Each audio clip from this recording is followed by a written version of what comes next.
Start. ठीक। Welcome friends, आज हम यहाँ पर 12 का पहली क्लास स्टार्ट करने जा रहे हैं। 12 फिजिक्स की हम पहली क्लास स्टार्ट करने जा रहे हैं। पहली क्लास के अंदर हम आपसे ये डिस्कस करेंगे कि अभी तक आपने फिजिक्स के अंदर क्या पढ़ा और आगे क्या पढ़ने जा रहे हैं, हम उसके बारे में डिस्कस करेंगे। उसके बाद हम आगे इसको बढ़ाएंगे। चलिए बात करते हैं। हाँ, आपने जो 11th क्लास में जो अभी तक आप पढ़ के आए हैं, जो कि आपने पार्ट पढ़ा है वो फिजिक्स का, वो कहलाता है मैकेनिक्स आप पढ़ के आए हैं। मैकेनिक्स यानी यांत्रिकी में आपने बल, गतिकी सारी चीज़ें आप पढ़ के आए हैं। बल पढ़ा, गति पढ़ी, और दूसरी बात आपने स्टार्टिंग में फर्स्ट चैप्टर में आपने विमीय सूत्र पढ़े। विमीय सूत्र पढ़ने के बाद आपने सदिश पढ़ी, अदिश पढ़े, ठीक है, अवकलन, समाकलन, ये सारी चीज़ें पढ़ी, ठीक है। ये सब क्या है कि स्टार्टिंग से वहाँ पर first chapter, second chapter, third chapter, fourth chapter, ये जो सब मिलकर जो है आपके आगे की फिजिक्स में आपकी बेसिक का काम करेंगे, राइट। चलिए अब आपका वो सेशन, वो जो पूरा पार्ट है वो पूरा अलग है। उस पार्ट को हटाकर अब हम नया पार्ट स्टार्ट करेंगे, जिसे बोलते हैं विद्युतीकी, स्थिर विद्युतीकी। आपके चैप्टर 12 क्लास के अंदर आपकी पहली यूनिट है स्थिर विद्युतीकी। स्थिर विद्युतीकी ये आपकी पहली यूनिट का नाम है। यूनिट, नॉट चैप्टर, ये आपकी पहली यूनिट है। यूनिट फर्स्ट यूनिट के अंदर आपके 4 चैप्टर है। पहला चैप्टर है आपका विद्युत क्षेत्र, दूसरा गाउस के नियम और उसके अनुप्रयोग, तीसरा विद्युत विभव, और चौथा संधारित्र वाला जो चैप्टर है आपका वो है, राइट। चलिए उसके बाद आप बात करते हैं स्थिर विद्युतीकी के अंदर आपका पहला चैप्टर का नाम है चैप्टर नंबर फर्स्ट चैप्टर है आपका विद्युत क्षेत्र। फर्स्ट चैप्टर आपका विद्युत क्षेत्र। क्या होता है विद्युत क्षेत्र? अभी तक आपने नाम सुना होगा विद्युत। क्या होता है विद्युत के बारे में समझें। सबसे पहले विद्युत क्या है। बेसिकली बच्चे बोलते हैं विद्युत, हमारे घरों में जो विद्युत प्रवाहित होती है वो विद्युत है। गलत है। हमारे घरों में जो विद्युत चलती है वो विद्युत धारा है। तो फिर विद्युत क्या है? विद्युत कोई वस्तु है? विद्युत कोई वस्तु है? क्या है विद्युत? ठीक है, उसको समझने से पहले, विद्युत को समझने के लिए आपको सबसे पहले पुरानी नॉलेज पर जाना होगा कि विद्युत आती कहाँ से।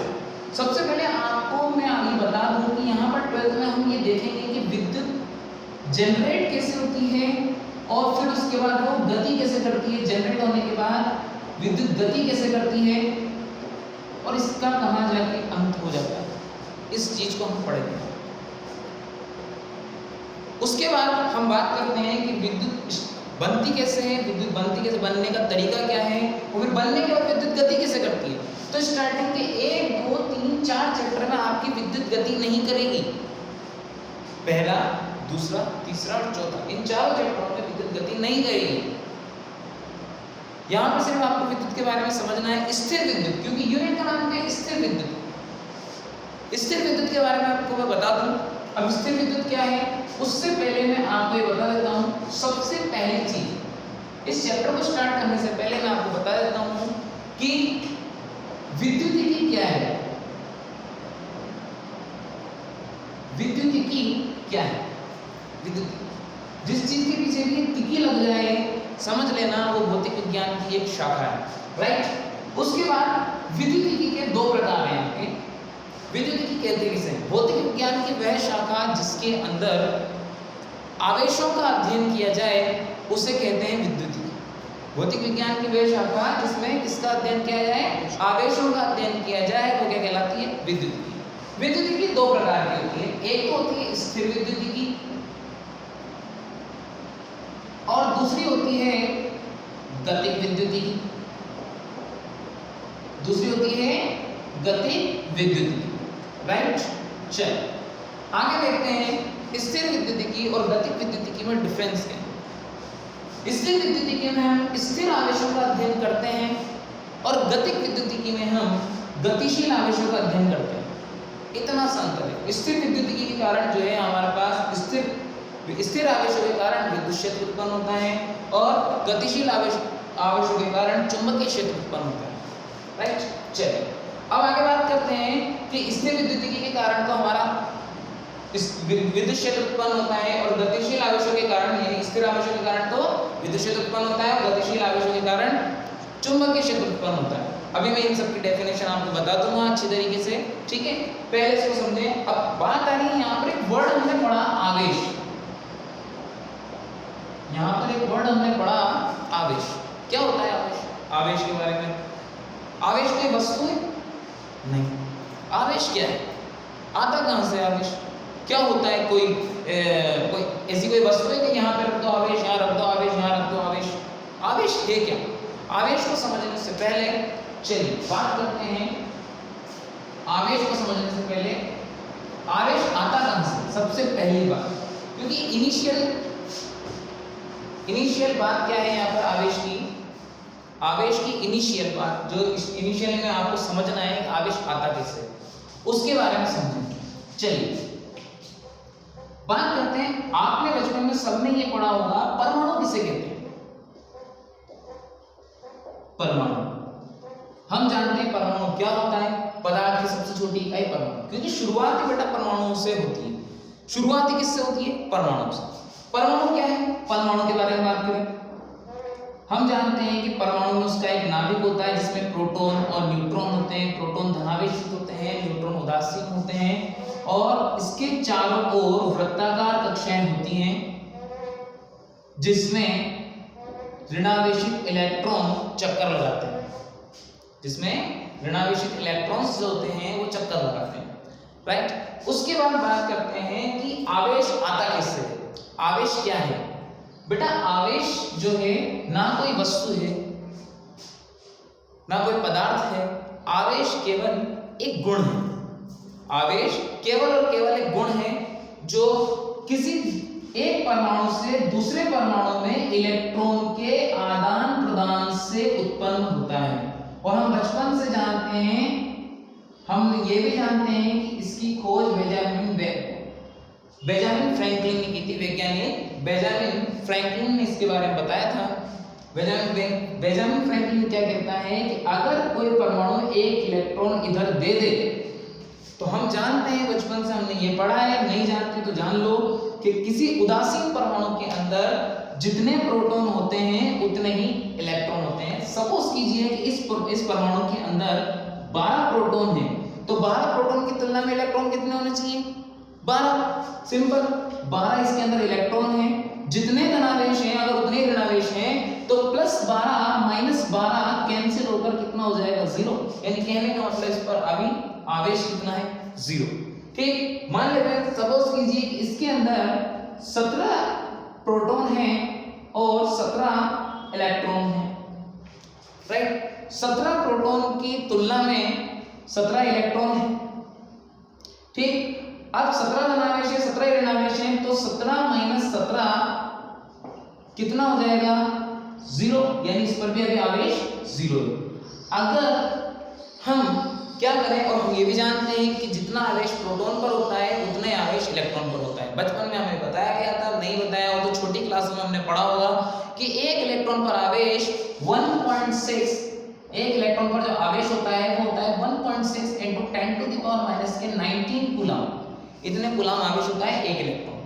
राइट, चलिए अगर कोई परमाणु एक इलेक्ट्रॉन इधर से इधर दे दे, अगर कोई परमाणु कोई इलेक्ट्रॉन इधर से इधर दे दे तो एक इलेक्ट्रॉन इधर से इधर चला जाएगा, तो इधर प्रोटॉन की तुलना में इलेक्ट्रॉन की संख्या कितनी हो जाएगी बेटा? इधर हो जाएगी 17 + 1 यानी कुल मिलाकर 18 इलेक्ट्रॉन हो जाएंगे। यानी नेगेटिव चार्ज कितने हो जाएंगे? 18। नेगेटिव चार्ज कितने हो जाएंगे? 18। राइट, यहाँ पर प्रोटॉनों की तुलना में इलेक्ट्रॉनों की संख्या कम हो जाएगी और यहाँ पर इलेक्ट्रॉन कितने रह जाएंगे? 11। यानी धनावेशों की तुलना में ऋणावेशों की संख्या क्या हो गई? कम हो गई। ठीक, यहाँ पर धनावेशों की तुलना में ऋणावेशों की संख्या क्या हो गई? बढ़ गई। तो यहाँ पर इसने कितने इलेक्ट्रॉन त्यागे? एक इलेक्ट्रॉन त्यागा। अगर मैं +12 में से 11 को घटाऊं तो बचेगा मेरे पास क्या +1, यानी इसका मतलब इस परमाणु पर जो आवेश आएगा वो +1 आएगा। ये आप अच्छी तरीके से जानते हैं, बट फिर भी आवेश उत्पन्न क्यों होता है? सिंपल सी बात है, इलेक्ट्रॉनों के आदान प्रदान से उत्पन्न होता है, राइट। दूसरी बात, यहां पर हम देखें कि 17 - 18 इज इक्वल टू -1, यानी यहां पर जो आवेश होगा आपका -1 है, यानी ये जो है ये +1 और ये -1 जो है ये कोई वस्तु नहीं है, ये सिर्फ क्या है, इसका एक गुण है। यानी +1 का मतलब ये इलेक्ट्रॉनों की कमी को दर्शा रहा है, -1 मतलब ये इलेक्ट्रॉनों की अधिकता को दर्शा रहा है। सिंपल, यानी इलेक्ट्रॉनों की कमी और इलेक्ट्रॉनों की अधिकता, यही क्या कहलाता है? आवेश कहलाता है। यानी कहने का मतलब इस परमाणु पर अगर +1 आवेश है, अगर इस परमाणु पर +1 आवेश है, तो +1 आवेश होने का मतलब ये है कि ये कहलाएगा आपका धनावेश, राइट। ये कहलाएगा आपका धनावेश और ये कहलाएगा आपका ऋणावेश। और ये आप बचपन में पढ़ चुके हैं, आप केमिस्ट्री में बहुत अच्छी तरीके से इसको पढ़ चुके हैं। फिर भी एज माय ड्यूटी ये मैंने आपको ये बताया है कि ये धनावेश और ऋणावेश है, राइट।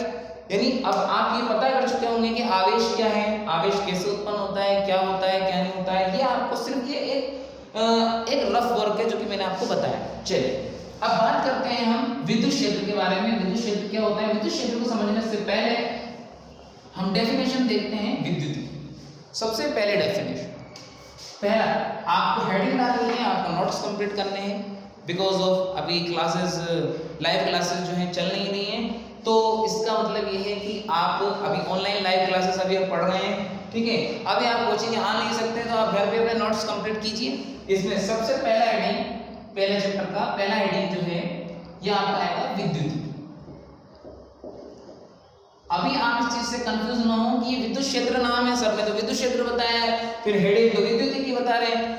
नहीं बेटा, ये बेसिक यहाँ से स्टार्ट होगा, यहाँ से चलते चलते आगे जाके विद्युत क्षेत्र आएगा। विद्युत क्षेत्र होता क्या उसके बारे में समझने से पहले हमें कुछ डेफिनेशंस पढ़नी है, ठीक है। चलो विद्युतिकी के बारे में बात करें। बेटा विद्युतिकी क्या होती है? विद्युतिकी मैंने आपको भी थोड़ी देर पहले बताया, जैसे कि तिकी का मतलब होता है कि एक शाखा हो गई, ठीक। विद्युतिकी भौतिक विज्ञान की वह शाखा जिसके अंदर भौतिक विज्ञान की वह शाखा जिसमें आवेशों का अध्ययन किया जाए, आवेशों का और उसके गुणों का अध्ययन किया जाए, वो क्या कहलाती है? विद्युत। तो लिखें भौतिक विज्ञान की वह शाखा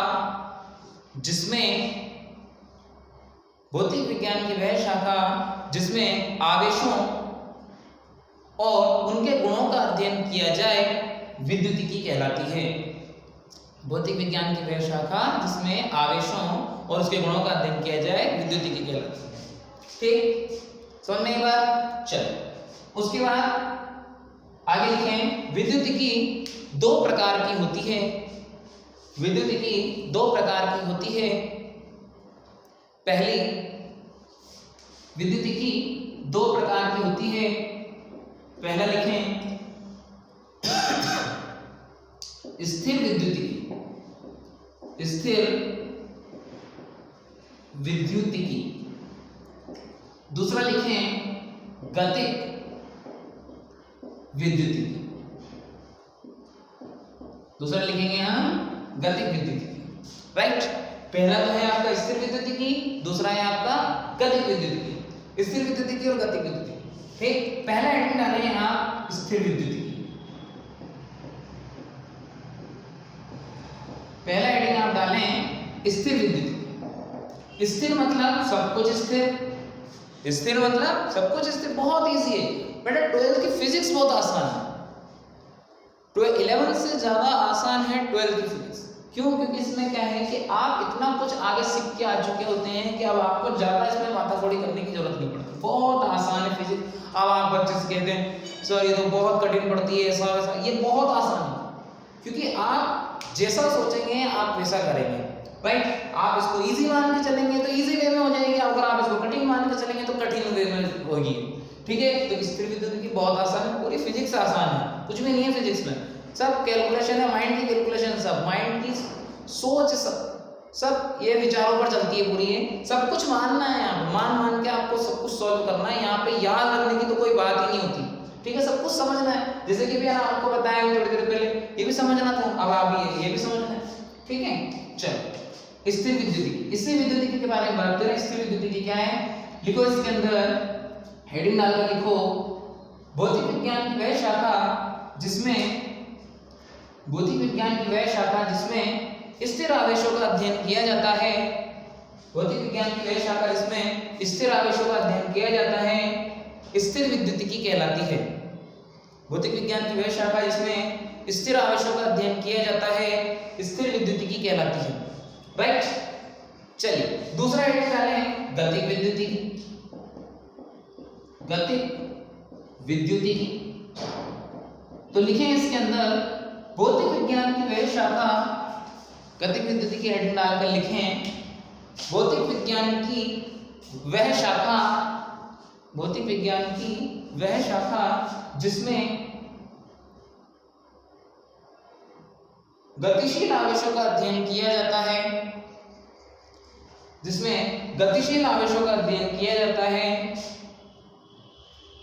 गतिक विद्युतिकी कहलाती है। इसमें गतिशील आवेशों का अध्ययन किया जाता है, गतिक विद्युतिकी कहलाती है। राइट, चलिए नोट डाल के लिखें नीचे, मैं आपको इसमें कुछ चीज लिखाना भूल गया हूं तो नोट डाल के लिखें, स्थिर आवेशों के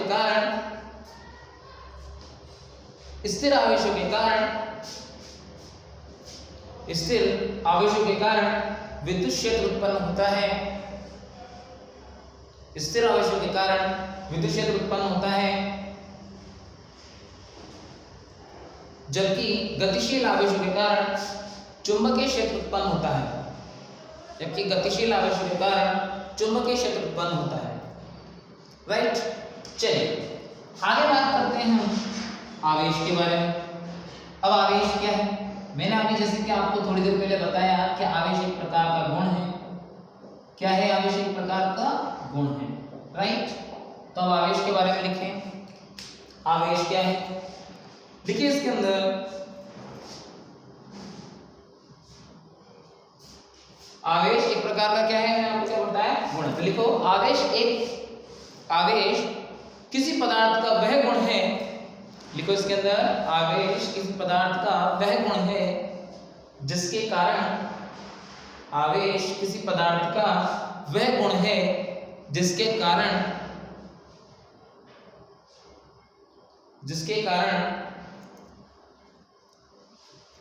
पदार्थ के विद्युतीय और चुंबकीय गुणों का अनुभव होता है। विद्युतीय और चुंबकीय गुणों का अनुभव होता है। राइट, चलिए लिखो आगे, वैज्ञानिक बेंजामिन फ्रैंकलिन के अनुसार, बेंजामिन